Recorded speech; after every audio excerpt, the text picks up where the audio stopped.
Agora sim, acho que tá saindo, tá saindo áudio. A tela está sendo compartilhada com vocês ainda ou não? Não, saiu. A tela saiu. Então deixa eu voltar na tela aqui para vocês. Aqui, ok, compartilhar. Vamos lá. Então olha só. Dentro aqui do estudo, vocês estão vendo aqui a imagem, né? Tá aparecendo a imagem para vocês, certo? Então vamos lá. Professor, não tá aparecendo não. Não tá aparecendo? Não. Agora tá. Agora tá? Agora foi um delay. Ah, tá. Ok, vamos lá. Ó. Então, o que é o Antigo Testamento que eu coloco nessa estrofe? Que nós não chamamos de Antigo Testamento. Chamamos de Sagradas Escrituras, no português, claro, ou Tanakh, chamado no hebraico. É a forma que deve ser chamada. Até digo que vocês mesmos que estudam devem chamar as escrituras de Tanakh. Tanakh, Sagradas Escrituras. E eu acabei de mostrar para vocês aqui que o próprio Paulo, como um judeu, assim como todos os judeus de vários séculos, de várias épocas, de vários períodos, todos eles tomam a Tanakh como Sagrada Escritura e não como Velho, Antigo ou ultrapassado Testamento. Eles tomam como Sagradas Escrituras. Todo judeu que entende sabe disso. Aí eu estou fazendo o quê? Estou usando o Novo Testamento para provar para vocês. O próprio Novo Testamento autentica a canonicidade da Sagrada Escritura como inspirada por Deus, e o próprio Paulo, na carta que ele escreve a 2 Timóteo, do capítulo 3, 16, ele mesmo diz, toda a Escritura é inspirada por Deus. Toda a Escritura é inspirada por Deus e valiosa para ensinar a verdade, convencer do pecado, corrigir erros e treinar a pessoa no viver correto. Então, sem a Tanakh, sem aquilo que nós chamamos de Velho Testamento, que alguns dizem, não, eu não digo que não tem que estudar, você estuda, mas para praticar não, é só para estudo, não. Você não usa a Tanakh só para mero estudo, você usa para prática. Tanto que Paulo diz o seguinte, Hakol kitivah hakodesh vechashorot belel Elohim, no hebraico, ou oligrafia enai epifenesmenes apototeon, isso no grego. Ele diz, toda, de Gênesis a Malaquias. Eu vou explicar por que só de Gênesis a Malaquias, por que não o Novo Testamento, eu já tinha explicado. Por quê? Porque toda escritura é inspirada. A palavra inspirada vem de ashirar ou hashorot, inspiradas, ou hashará, inspirar, induzir. Tanto que no próprio grego também, empefenesmenos, no grego quer dizer indução, eletricidade, condução. Então, Paulo está dizendo que conduz, que Deus conduz o homem, ou seja, incita, induz, ordena ao homem, o ser humano, seja judeu ou não, a praticar, não só estudar, a praticar a Tanakh, a Torá, a lei, os profetas e os escritos. Tanakh, Torá, Nevim, Ketubim. Ele induz você a praticar porque nela está o poder de Deus e a sua palavra valiosa. E esse poder de valor vai servir para ensinar a verdade. Ou seja, como eu disse, a palavra emet no hebraico, verdade, quer dizer você praticar algo que traga benefício. Por isso que é chamada de verdade. E aí eu falei, o Pôncio Pilatos disse para Jesus, o que é a verdade? Jesus vai falar, a verdade? Aí Jesus dá uma explicação ali, mas na verdade Jesus não fala muito. Jesus nem fala, na verdade, né? Mas o que é a verdade? Fica essa incógnita. Pôncio Pilatos também falou, o que é a verdade? A verdade é que a palavra de Deus é uma lei que traz benefícios humanos. E quando algo traz benefício, não se torna apenas uma mera palavra, se torna um ato, uma realidade. Algo que tem que ter lei, se torna uma lei, uma regra de vida. Por exemplo, eu respiro oxigênio. Se eu respiro oxigênio, isso aqui é uma regra, é uma lei que eu tenho que fazer todo dia se eu não quiser morrer. Se eu parar de respirar, a verdade é que eu vou morrer. Então essa é a verdade. O próprio oxigênio, pela ciência, é comprovado que traz a vida ao corpo do homem. Isso se chama verdade. No hebraico, emet. E a verdade é só uma mera verdade? Não. Ela se tornou regra. Se tornou lei. Então, toda escritura, por Deus, é valiosa para ensinar a verdade, convencer o homem do pecado, ou seja, se eu só estudo a Torá, a Tanakh, que é o Antigo Testamento, como é dito, a Sagrada Escritura, se eu só estudo, mas não pratico, então eu conheço a Bíblia que nos ensina do pecado. Mas eu não fui convencido ainda que estou no pecado. Então eu vivo ainda no pecado. A partir da hora que eu estudo a Tanakh, mas não pratico o que está na Tanakh, eu ainda estou no pecado. Quem está falando isso é Paulo. Porque ele disse que ela serve para ensinar a verdade e convencer a pessoa do pecado. Como é que eu estou convencido do pecado se eu não acredito que a Tanakh, ou o Antigo Testamento, é Velho Testamento, é passado, só posso usar para fins de estudo, mas não para prática? Não, tudo que está lá tem que ser usado para prática. Mas tudo, professor, tudo aquilo que cabe a você como homem, tudo aquilo que cabe à mulher como mulher, tudo aquilo que cabe ao sacerdote como sacerdote, tudo aquilo que cabe ao animal como um animal, tudo aquilo que cabe à vegetação como uma vegetação no meio ambiente, aquilo serve como prática. E aquilo convence. Se eu pratico, eu me convenço que estou fora do pecado e dentro da obediência. Agora, se eu não pratico, eu só estudo, então até hoje eu não fui convencido e estou no pecado. Isso aqui não é minha interpretação. Isso aqui é uma interpretação, ou seja, uma hermenêutica dentro da palavra de Paulo. Porque ele diz, toda a escritura é inspirada por Deus e valiosa para ensinar a verdade, convencer do pecado. Agora vem a outra. Corrigir erros. Corrigir erros. E treinar a pessoa no viver correto. Como que eu digo que eu sou uma pessoa que pratica o que é correto diante dos olhos de Deus se eu não creio na Tanakh? Ah, eu creio, mas não pratico. Então você não crê. Você só estuda. Dessa forma, Paulo diz, quem pertence a Deus pode ser plenamente equipado para toda boa obra. Ou seja, você só está preparado para fazer qualquer obra de Deus e preparado para trazer o reino de Deus às pessoas, equipado, se você estiver enquadrado dentro da Tanakh. Aí continua aqui, ó.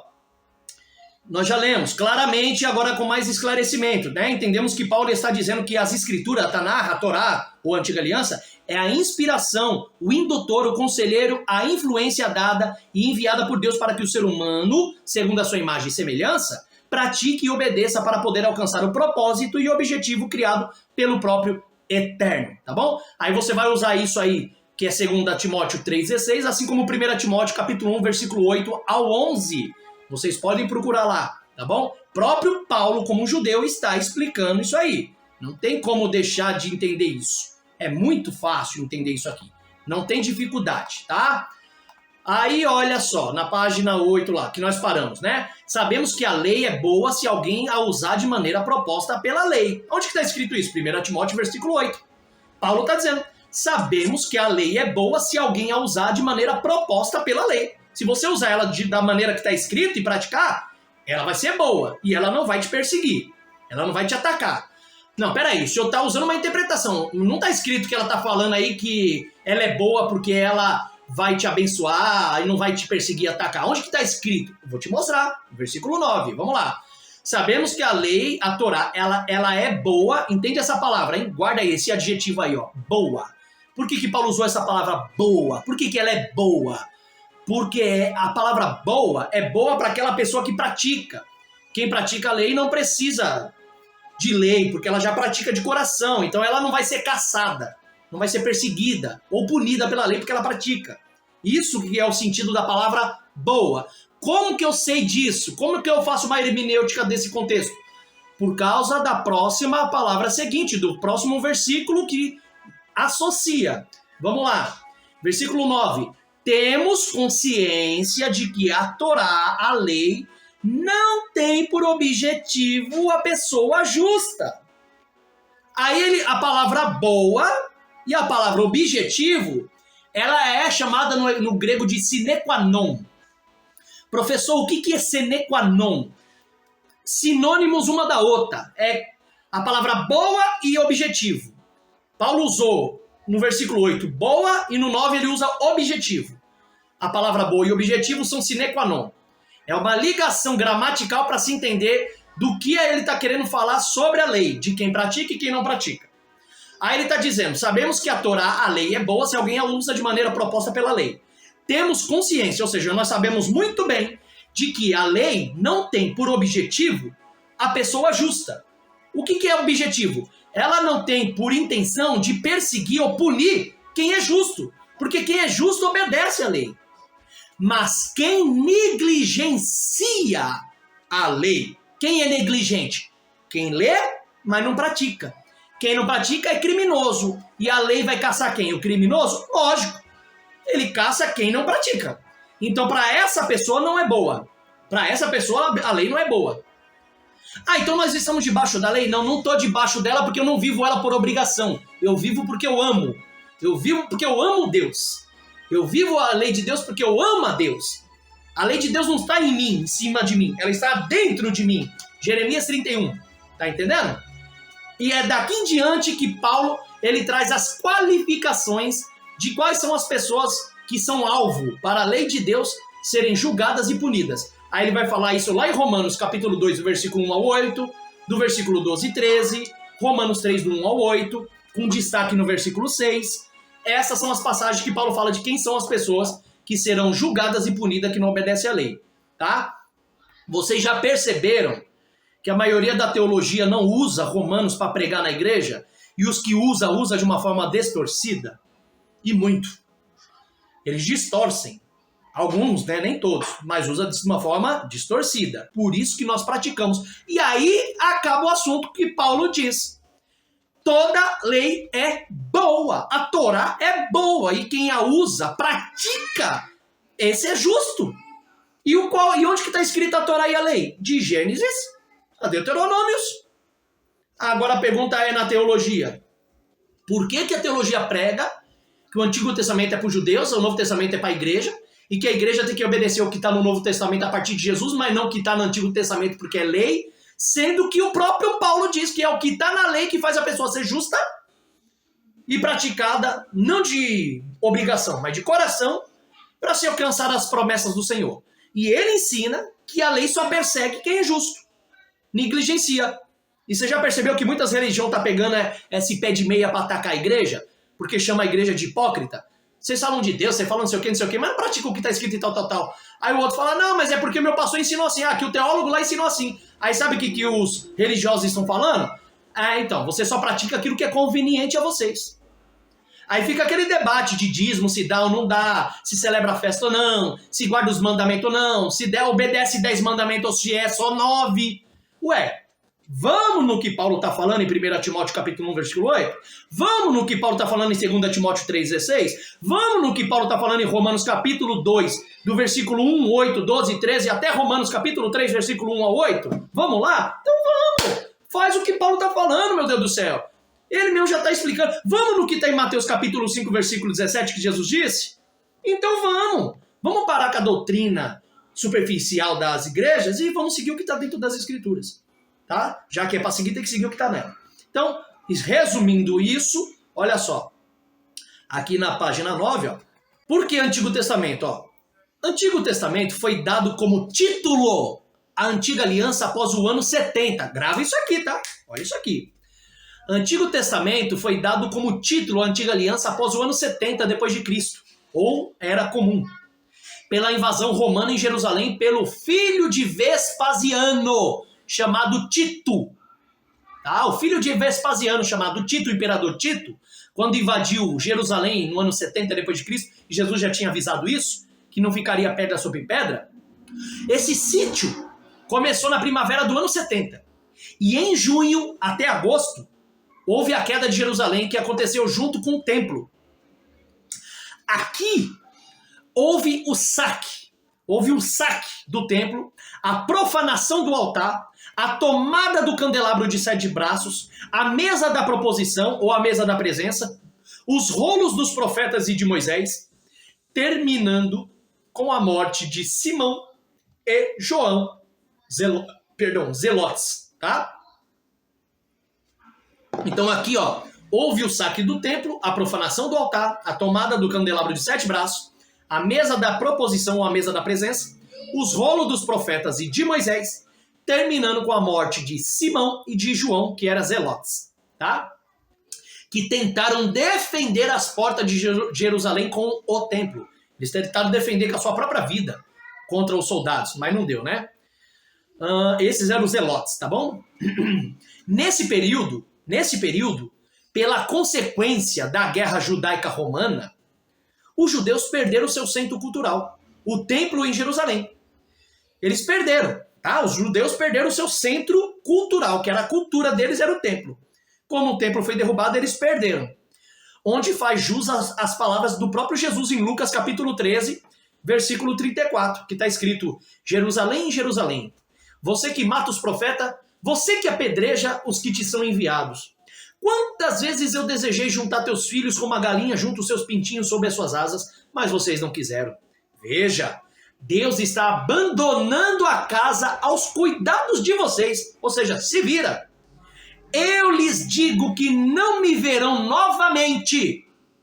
Olha o que Jesus está dizendo. Vocês não me verão novamente, até que digam: Baruch haba b'shem Adonai. Bendito é o que vem em nome do Senhor. Está escrito isso aonde? Em Salmo 118, versículo 26. Baruch haba b'shem Adonai. Bendito o que vem em nome do Senhor. Vocês vão dizer isso. Bendito é aquele que vem em nome do Senhor. Quando vocês falar, eu retornarei. Tem algo muito incrível aqui que eu vou votar nisso. Vamos lá, vamos terminar só essa página. Além do mais, os judeus também perderam a autoridade hierosomilita. Tá? Vou repetir. Além do mais, os judeus também perderam a autoridade hierosomilita ou hierosomilitana, que era o poder de cultura e autoridade dentro de Jerusalém, no templo, que era a cultura e a identidade do povo judeu.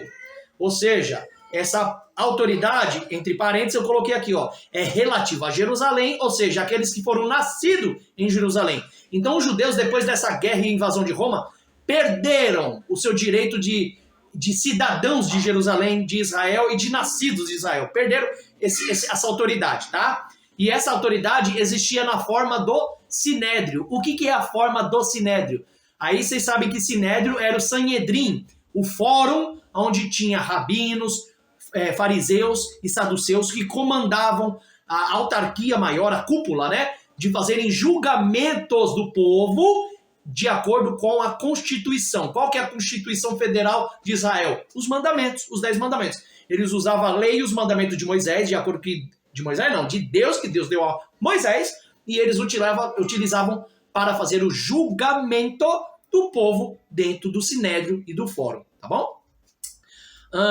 Nesse mesmo momento, o sumo sacerdote perdeu também o seu cargo de sumo sacerdote em Jerusalém, bem como os sacerdotes em geral, e junto com eles também os saduceus perderam sua importância de políticos e líderes, tanto no templo como no Sinédrio, onde eles eram os cabeças em relação às leis, cerimônias e julgamento. Perderam tudo, tá bom? Acabou. Roma acabou.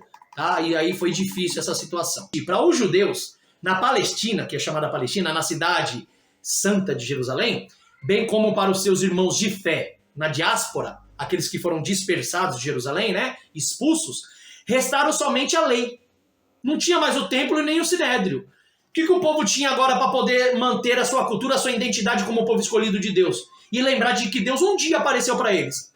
A lei, a Torá, tá? Eles só tinham agora, restaram somente a lei para eles como centro da vida e a sinagoga como instituição. Foi aí que eles começaram a instituir as sinagogas como igrejas ou locais, chamada de Beit Midrash, casa de estudos, para levarem as pessoas a estudarem a palavra. Porque o templo foi destruído, não tinha mais o templo para o povo ir até lá. Então o povo falou, perdemos a presença de Deus, e agora?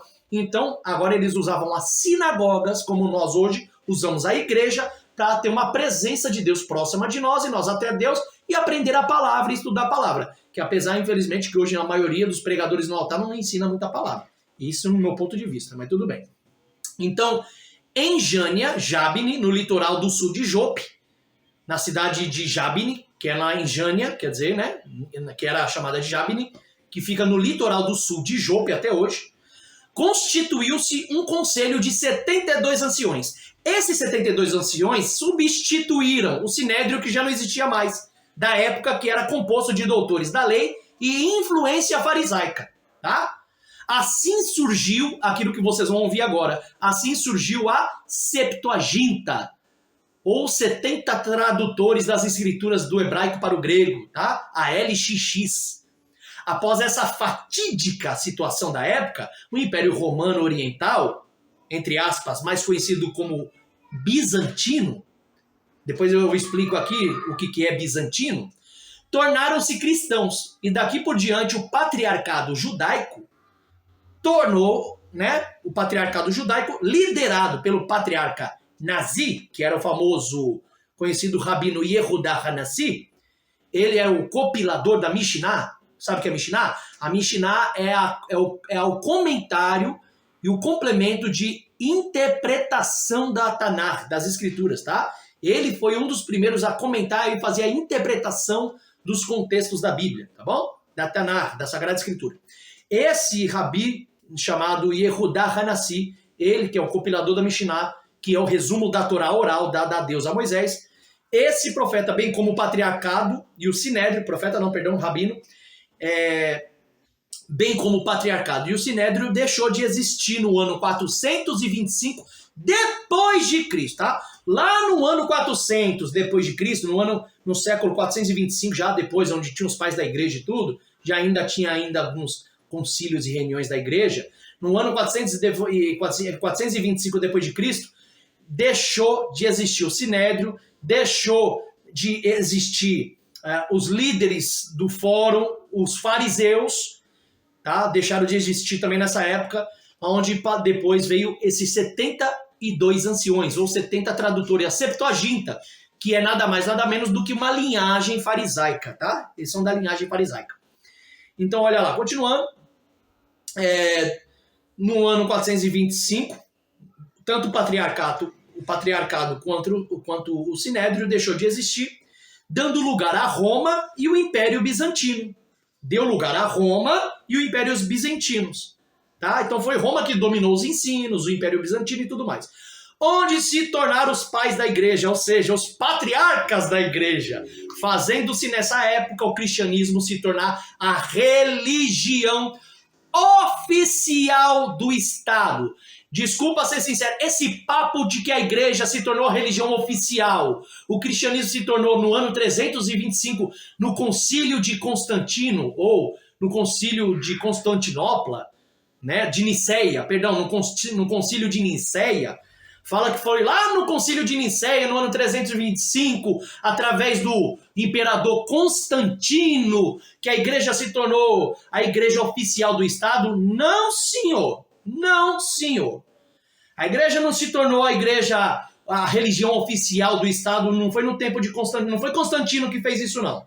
Ah, mas ele se converteu. Não é porque ele se converteu que todo mundo se converteu, não. Tá?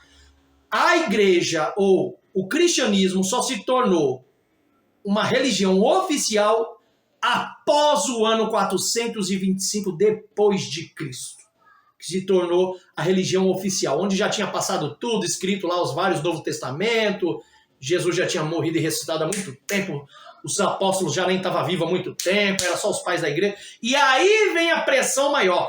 Como a Septuaginta, os 70 tradutores, a LXX, a linhagem farisaica, que eram os doutores da Torá, da lei e os ensinadores da palavra, perderam a sua força, o seu trono e o seu lugar de mestres, aí, quando Rabi Yehudá Hanassi perde e morre, o patriarcado perde a sua força e deixa de ser, os patriarcados judaico perde a sua qualidade de mestres da lei e dos ensinos da palavra, e assim o sinédrio também deixa de existir.